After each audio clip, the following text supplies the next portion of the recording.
भगवान राम को अप्सरा ने दिया था श्राप, इसलिए सहना पड़ा माता सीता का वियोग।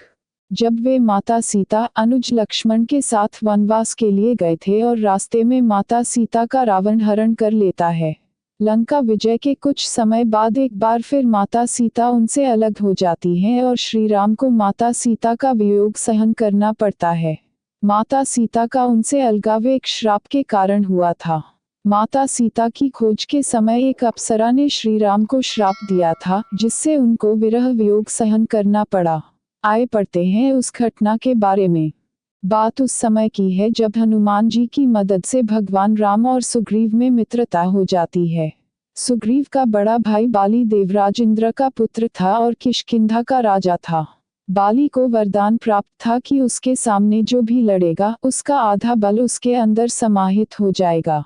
इसके कारण वह सुग्रीव की संपत्ति पत्नी को हड़प कर राज्य से भगा दिया था। सुग्रीव ने जब श्री राम को अपनी व्यथा बताई तब उन्होंने बाली को युद्ध के लिए ललकारने को कहा। भयभीत सुग्रीव श्री राम के आश्वासन पर बाली से लड़ने पहुंच गए। सुग्रीव की ललकार सुनकर बाली कहाँ रुकने वाला था, वो सुग्रीव से लड़ने आ गया। दोनों के बीच गदा युद्ध होने लगा। इसी बीच भगवान श्री राम ने बाण से बाली पर प्रहार कर दिया, जिससे वह युद्ध में मारा गया। जब इस बात की सूचना बाली की पत्नी अप्सरा तारा को हुआ तो वह युद्ध स्थल पर पहुंची। उसे पता चला कि श्री राम ने उसे छल से मारा है। पति की मृत्यु से आहत तारा ने भगवान राम को श्राप दिया कि आप भी भले ही सीता को खोज निकालें, लेकिन कुछ समय बाद आप दोबारा सीता को खो देंगे। जिस प्रकार से उसे पति का वियोग सहन करना पड़ रहा है, वैसे ही आपको भी अपनी पत्नी का वियोग सहन करना होगा। इतना ही नहीं, अगले जन्म में आपकी मृत्यु भी उसके पति के हाथों ही होगी। तारा के इस श्राप के कारण लंका विजय के बाद जब राम अयोध्या पहुंचते हैं तो कुछ समय बाद माता सीता वन चली जाती हैं। वहां महर्षि वाल्मीकि के आश्रम में रहती हैं।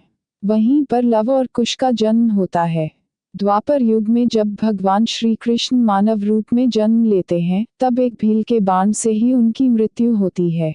वह भील बाली का दूसरा जन्म था।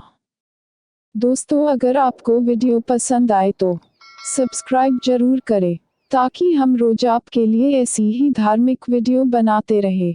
जय श्री राम।